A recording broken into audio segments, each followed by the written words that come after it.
Welcome back to Trending in Education. Mike Palmer here with a special extra edition today on Operation Varsity Blues, and something that is certainly educational in nature and has been cracking the front page of a lot of our major newspapers of late. It's definitely occupying the collective consciousness, or the zeitgeist, as we like to say. And I have the pleasure of being joined by two other voices, one of whom's been on the show once before. And Kristen Smith, welcome back. Thanks for joining. Thanks for having me. Yeah, so Kristen, for those of you connoisseurs of our back catalog, Kristen joined us on our what was turned out to be a really fun conversation about ghosting in the workplace, and how ghosting is a phenomenon that you don't just see on the dating scene, you also see it on the hiring scene. Fun conversation, good one to refer back to, and welcome back, Kristen.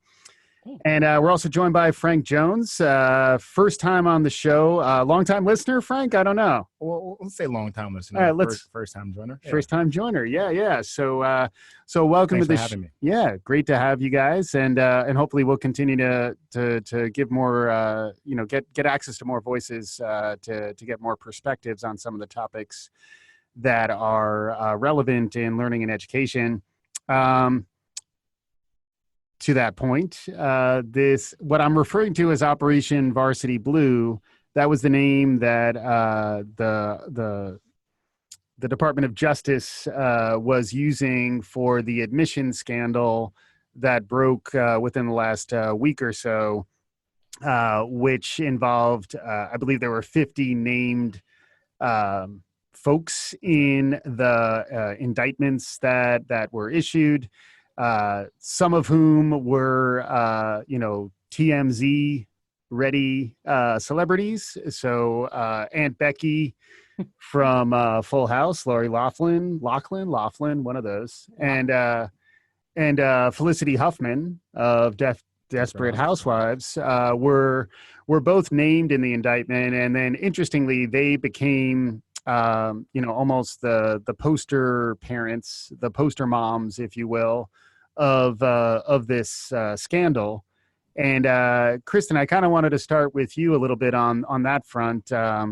Any perspective on just the scandal itself? Just to clarify for those of you who aren't tracking, there was an organization called The Key that was led by a guy named William Singer, who was basically, paying admissions counselors, paying university coaches to help provide access to admission into the most selective universities out there.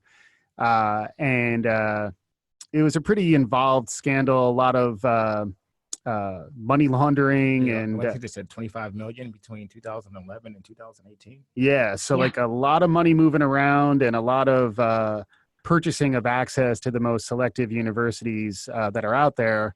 We were talking about it, as we were prepping. It's a little bit of TMZ meets higher education, and part of what got it onto the front page of a lot of the major newspapers that are out there is the fact that there were celebrities involved. And then I did think, and I think, Kristen, we both sort of shared this opinion, that it was interesting that it very much became about Lori Laughlin and Felicity Huffman, when if you were to actually fully explore the complexity of the scandal, it was a lot more than that. So any take on that from your side, Kristen? Yeah, I think it is interesting, and certainly it's fun to be able to say Aunt Becky, right? Like that alone became a trending hashtag on Twitter, because it's easy and people know who she is, and that does make it easy. But like you said earlier, there are 50 people involved, and all of them have really interesting roles in this. William Singer is a name that, unless you're really carefully paying attention to this scandal, doesn't get named very often, but he's the one who pocketed most of that $20+ million. And and certainly, I'm more focused and interested in knowing more about the scandals coming from the school side of this, the coaches and the people whose careers are designated to be fair and uncompromising. I can almost be more understanding of a parent wanting to do the best for their kid and less willing to, certainly still can't allow that, but certainly less understanding of the person whose job it is to be ethical in these situations. And the fact that it really was these two women is fascinating to me. I mean, certainly their celebrity status, but did William H. Macy play a role? He's certainly been pretty actively involved in going to court, and he's just as big, frankly, I'd say even bigger a name than Felicity Huffman. So that's been kind of an interesting challenge, I think, for the way the media has handled this, and their willingness to only focus on the two mothers involved when there are 48 other people who could and should be looked at more publicly for and this. I think if you look at some of their accounts, like what they're being charged with, it's not as egregious as some of the other folks, right? Right. I want to say like what was it? The Felicity Huffman was like $15,000. Again, we're not making light of that, but if you look at that in comparison to the 1.5 million or the $500,000, it's like, okay, why are we choosing to focus on these individuals? And ultimately, we know that it gives media traction, right? You give the ability to run the cycle, run the story numerous times if you use the celebrity name. So it's unfortunate for them that they're now becoming the poster people for this, but it's also kind of telling that, like, well, if you expect to do crime, then there's a consequence to this. And unfortunately, it's not always the face that we expect to be on the wanted poster, but sometimes they're faces that, smile and help you, bring baked goods to the to the after school program. You know? And I think at the end, this is all stemming from people what Kristen was saying, just wanting what's best for their children. And it's, the lengths that people are willing to go to do that, I think is really a very interesting element of all of this that I think we're discussing, but we're not really tapping into. Yeah. And just sort of building on that too, this is the first time I really heard about the concept of bulldozer parents. So, helicopter parents was the previous one, which is, like fluttering around them, making sure they're scheduled and they can handle all the activities in their day to day. The bulldozer parent is more bulldozing obstacles ahead of their child so that their child has fewer barriers to their own advancement. And one of the interesting aspects of the story, and I think you had some more research and a little more of a take on this, Frank, is the idea that at least the story that's being told is, in some cases, the kids were not even aware of what their parents were doing for them. So can you give us a little more detail there? Yeah, I was just reading an article, I think it was either today or yesterday sometime, or in New York Mag, and it was basically talking about, here are the list of kids who knew about this, right? To assume that none of the kids knew is probably not right, but to assume that everyone was playing an active role is probably not accurate either. So I don't want to get into, sure, we're going to list names of the people. Do you want to do that? No. Okay. But I think in the end, what is this saying? That essentially that out of the 50 names or so that have been identified, I'm looking at least 8 to 10 names where they're saying, yeah, these kids were actively involved on this. So. Right. Yeah. And it is interesting. Like, you almost want to have an easy target when something wrong happens. I know, we at Kaplan, particularly at Kaplan Test Prep, are, appalled by the lack of ethics that are involved in gaining access to university, when like we're more focused on preparing people to perform so that they get into the schools of their choice. But it is interesting how this becomes sort of like a public narrative that allows us to talk about culpability and talk about what's wrong in our society today. Frank, I know you and I were talking a little bit about, for some reason, I'm trying to find ties to the Fire Festival, because I still find I thought that documentary was fascinating, but but we're in a world of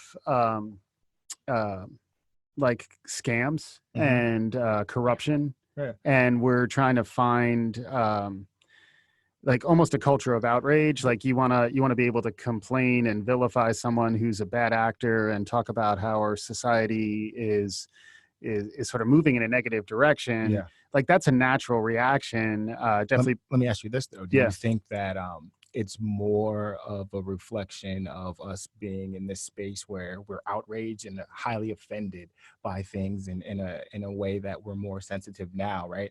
Because if you think about what's happening here, this corruption isn't new, right? Like this corruption is something that happens even prior to the college admissions process, right? Like there are people cutting backdoor deals to get their kids into preschool and kindergarten, right? So it's not as if this is something that's only applicable in one realm of our life, which is, you know, higher education, right? We know that there are factions of people who have access to resources and they use those resources at their disposal for their benefit, right?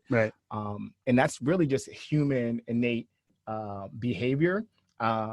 Obviously there are extremes to everything, and this is just one of those examples where it's rearing its head of being an extreme type of scenario. Yeah, I agree. I mean, and I think there's also a tendency to, you know, that's where I was thinking about Mr. Rogers. I just saw the Mr. Rogers documentary on HBO. I haven't watched it yet. It was pretty good, but like I remember he would always talk after a crisis, after something really terrible happens, look for the people who are helping, because they're always there. And like I think frequently when something like this happens, it's easy to just sort of almost get into a negative spiral about how everything is terrible, everything is broken. But it did make me think more about people who are actually helping open up access to higher education to folks who typically don't get that opportunity. So like, sure, if you're a child of wealth, you're maybe suffering from some mild affluenza because your parents have bulldozed the obstacles ahead of you.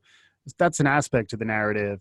But I think it's easy to miss the fact that a lot of people are really motivated to help open up those pathways. Like we've talked with Nancy Sanchez in the past about the power of the transfer process. So like looking at students who are beginning with their associate's degree, or they're going to a community college and they still want to gain access to the right university for them. Like that's a pathway to think about.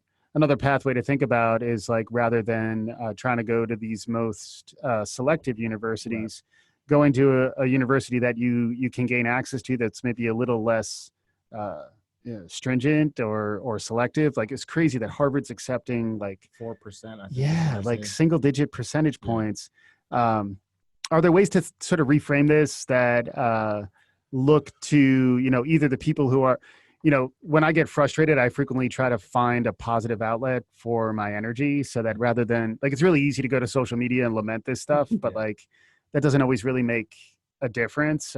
Any thoughts on like ways to sort of think about if you're frustrated, how to like mobilize that energy towards positive outcomes? Yeah, I think that's a great question, right? And I'm a huge fan of recycling energy and not wasting it on things that are destructive, right? I always try to, even when negative things are happening, I try to, you know, develop a negative into a positive picture type thing. So in this particular context, I guess the best thing to do would to encourage people to get involved, right? If you're reading this situation, or you're, you know, watching the news reports and you feel like yet here's another example of the uber wealthy or the 1% taking advantage of us less fortunate, or those who are struggling to pull ourselves up our bootstraps, get involved, volunteer, right? Like if you feel that like the playing field for this educational process is skewed, then find ways to help out, whether it's mentoring, whether it's donating to a foundation like we have here, where we're, you know, explicitly trying to help people of certain demographics, right? And I think that's one of the things I found really interesting about Singer's nonprofit, right? Like if you went to his website, it was designed with this like vibe of like, we're here to help the disadvantaged achieve their goals and dreams, when in actuality he was doing the exact opposite, right? So yeah, I mean, I think that to me would probably be off the top of my head one of the better things to advise to folks.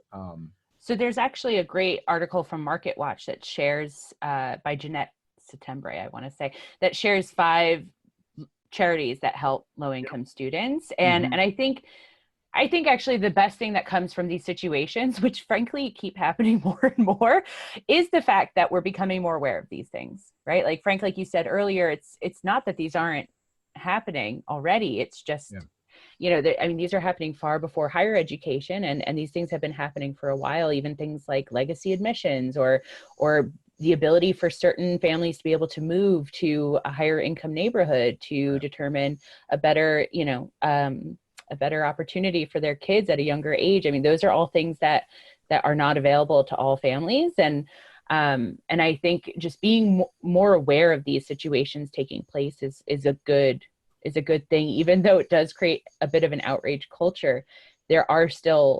It's still important to be aware of these things happening. And I think it helps us as a society to call that out quicker moving forward, and to be more aware of, like, maybe now people will really research the nonprofits and determine if they're actually helping underprivileged or if they're actually just taking advantage of a situation. So I hope that, that's the silver lining I always see in these situations. Yeah, for sure. I mean, to me, it harkens back to, and I was mentioning to some of you guys, that Malcolm Gladwell did a really interesting revisionist history on the way in which funding flows to higher education in the United States.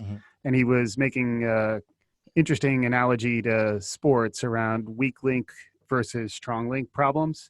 So basically he said, like, basketball is typically a strong link problem, where like the best player on the team will ultimately elevate the play of the team so that you can actually win if you have the strongest link on your field, as opposed to soccer, which he was likening more to a weak link problem, in that if you have a really bad player on an 11-person team, the other team can exploit you and win. And what he said, just analogizing that to higher ed in the US, is that frequently it's positioned as a strong link problem, where you want to figure out how do you get people into the most selective, most elite universities, which typically are where the funding is flowing. So like, how do we continue to, grow Harvard and MIT and Stanford's endowments, as opposed to if those same dollars were instead focused on the weak link problem, which is basically community colleges, local universities. I thought that was an interesting article. I think, Kristen, you were talking about too in the New Yorker, from the perspective of an international student, or someone who didn't really grow up through the United States. Typically universities overseas, you go to your local, like whatever town you grow up in, you go to the university within your town. And there's no shame in that. And there's actually a pride in staying local and giving back to your community. I mean, the whole notion that education is a multi-billion-dollar business is at the root of what this problem really is, right? Like what we're discussing now is really just a symptom of a much larger problem, right? What's interesting to me, and this is what I'd like to have you guys' approach on this or thoughts on this, is we talked about legacy admissions, right? And we talked about donations, but in some ways these are just more of a similar type of thing, right? Like, so okay, granted, you're not paying to have your kid have someone take the test for them, or you're not photoshopping your child's face on another athlete, but you're donating a building for $2.5 million. So how is that really different? Right? Yeah. So, again, this selective outrage is one of the things that I find very interesting about society right now, because we can see very similar things happening and turn a blind eye to one, and then for whatever reason be up in arms and ready to pitchfork and torch people about something else. So well, I think it's a little bit of keeping up appearances too, right? So like, if you are donating a library to a university, everyone's going to know you did that. So like, if I'm admitted the year after the Palmer Library opens, although Palmer's a relatively common name, okay, like, my dad's name, library, like, everybody's going to know about it. Right. But if you're able to sort of tell the story, because I think that so much of this is about storytelling, but like being able to sort of tell this story about, well, my daughters are playing crew or whatever, they're on the lacrosse team at USC or they're playing tennis at Yale, and like that's a nice narrative. You're able to kind of tell that story. Yeah. And I feel like it's not as easy to cut a check to make a library. You know what I mean? Like even that angle I think the universities like that. It's gated. It's gated. You got to find the right person. And honestly, it's probably even further gated or if you're like a B-list celebrity, no offense, whatever list you might be on. Aunt Becky, I'm a huge fan. So they still hope they still hope to redeem herself, but no, not anymore. She's done. Yeah, well, but regardless, like I think to actually donate a library, you almost have to be part of an even higher level of elite culture within our society, where like I don't know if I don't know, maybe it depends. I mean, maybe every university will take whatever large check they're offered to grant admission. I suspect that there's what's Ted DiBiase from WWF back in the day, everyone's got a price, right? I believe that every institution, if you come to them with a number, even if you weren't on the list initially as we would accept your payment, right, they would accept it, right? Right. I mean, capitalism is king, right? And I think that's the thing that we have to be mindful of, right? As much as we want to say how immoral this is and how unethical it is, all true. But then we have to then be honest about what capitalism really means, right? Because at the end of the day, it's about utilizing your resources to maximize your gain. Right.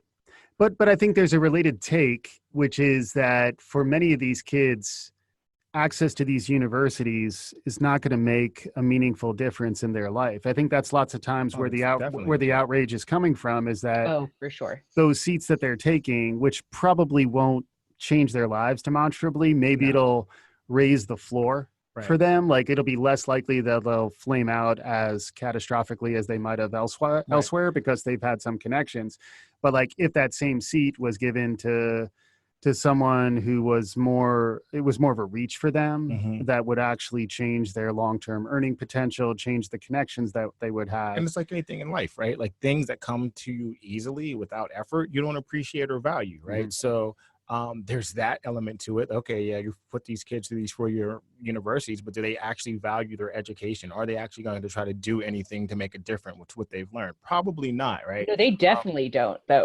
They literally have said that on YouTube. I mean, Lori Loughlin's daughter has flat out said in YouTube videos that she doesn't plan on going to class, that school isn't important to her. So that, I mean, an outrage from that. Yeah. And she's already... She's a brand herself. She's a model. She has endorsement deals, right? So then the question begs, like, why even go through this, right? If you can afford, again, we were saying this at the top of the call, if you can afford to pay $6 million for your kid to get in school, then congratulations, that kid's already won, right? Like, allow that spot to be for someone else, you know? And this whole notion about removing barriers or bulldozing barriers is ultimately, in my opinion, more detrimental, right? Because all you're doing is breeding, or all you're doing is growing an adult that's not resilient. So the first time of adversity, now this person's 25, 30 years old, and they have a family and they have real life issues to contend with. Now what, right? Like doors have been opened and kicked down for you your entire life. You have built up no tolerance to pain or adversity. You're most likely going to crack under pressure. Right. Well, and I think there's a narrative out there too about how that in some ways is its own affliction. So like that's the whole affluenza defense, where it's like, if you're not actually forced to struggle, if you're not, required to develop that grit and that resilience, that ultimately you are setting yourself up for a fall. And I think that's also where just reframing the narrative to look more at folks who really were able to overcome adversity to kind of succeed and trying to facilitate those pathways. So I did think the article, which we'll share out on Twitter, that you're describing, Kristen, is a good place, I think, for many of our listeners to land as well, where like, if you're frustrated, think about the people who need a little more help. Same thing you were talking about around mentoring, just the the transformative power that higher education and access to opportunity can provide folks. And there's a tendency in the world of social media and the world of sort of corruption and crisis of trust that we're in to gravitate to where there is inequity and where, you know, those opportunities are taken away. But I feel like sometimes that's almost the easier aspect. It's easy to get angry and to sort of voice that rage. And I think what's frequently harder is to try to channel that towards more positive directions. We're running a little close on time, so like maybe some parting thoughts. What didn't we get to? We talked a little bit about the Fire Festival. I think we're going to need to come back to that one because I got a couple of things that I definitely want to hit on before we roll out of here. Right?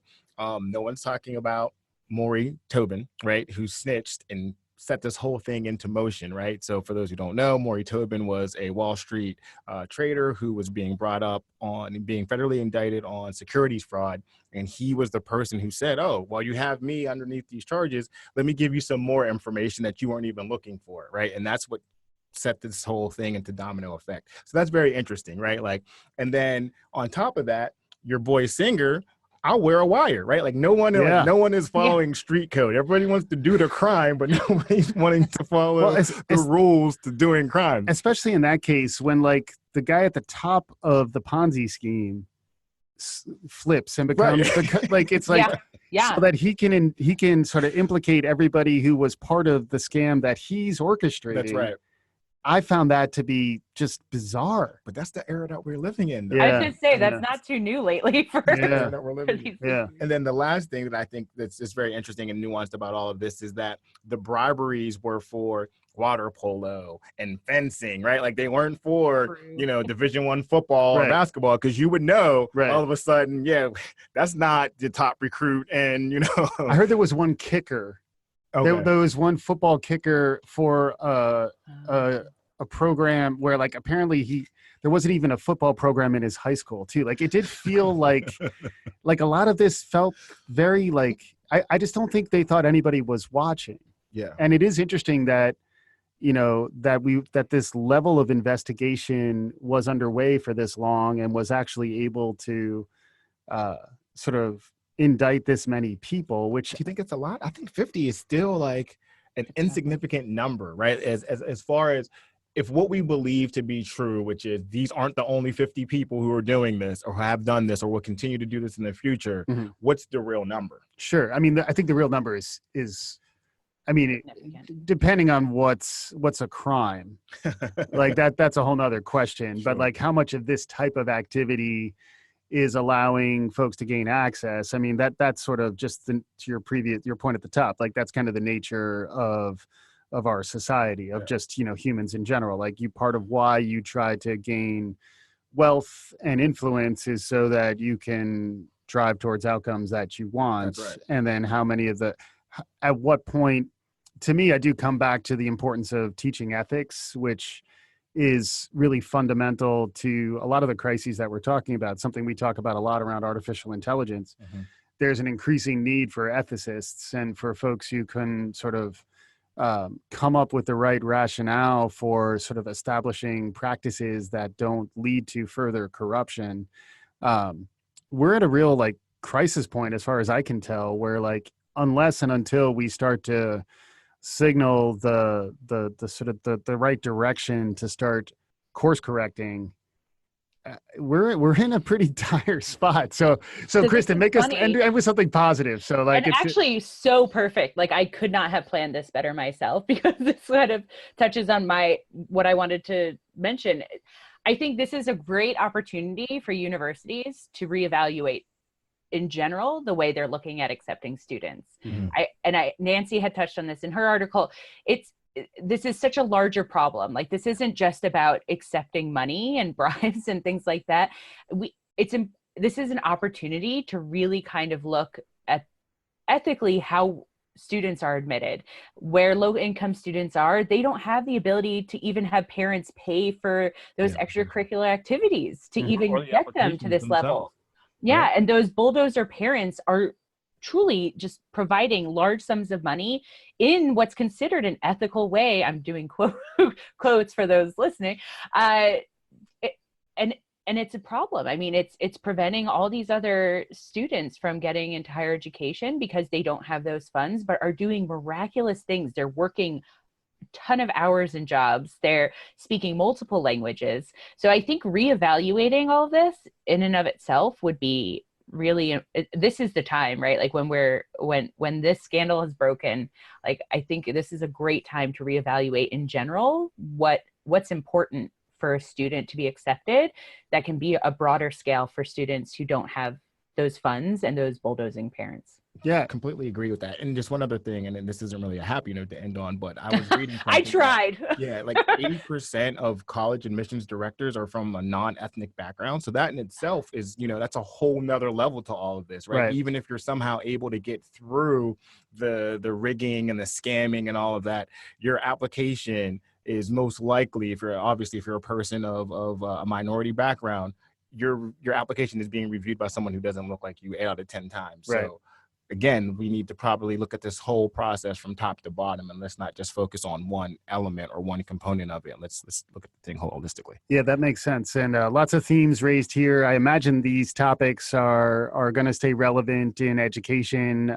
We'll be covering these thoughts, also other perspectives. Nancy Sanchez, Brandon Bastide, another person we're hoping to get on the show, as some more transformative ideas about how, to your point, Kristen, maybe higher education is due for some more fundamental disruption. That's definitely some trends that we'll be tracking on this show.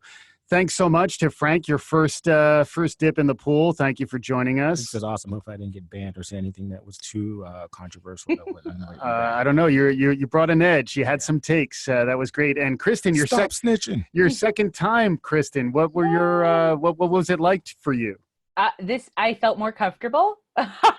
So that was exciting. And I love it. I love listening to this podcast. I love being a part of it. And I'm glad that I didn't make a fool of myself on the ghosting podcast, that you were kind enough to invite me a second time. So yeah. So thanks so much for joining us. For those listeners out there, you can tell your friends, share the show, give the gift of listening to Trending in Education to everyone you know.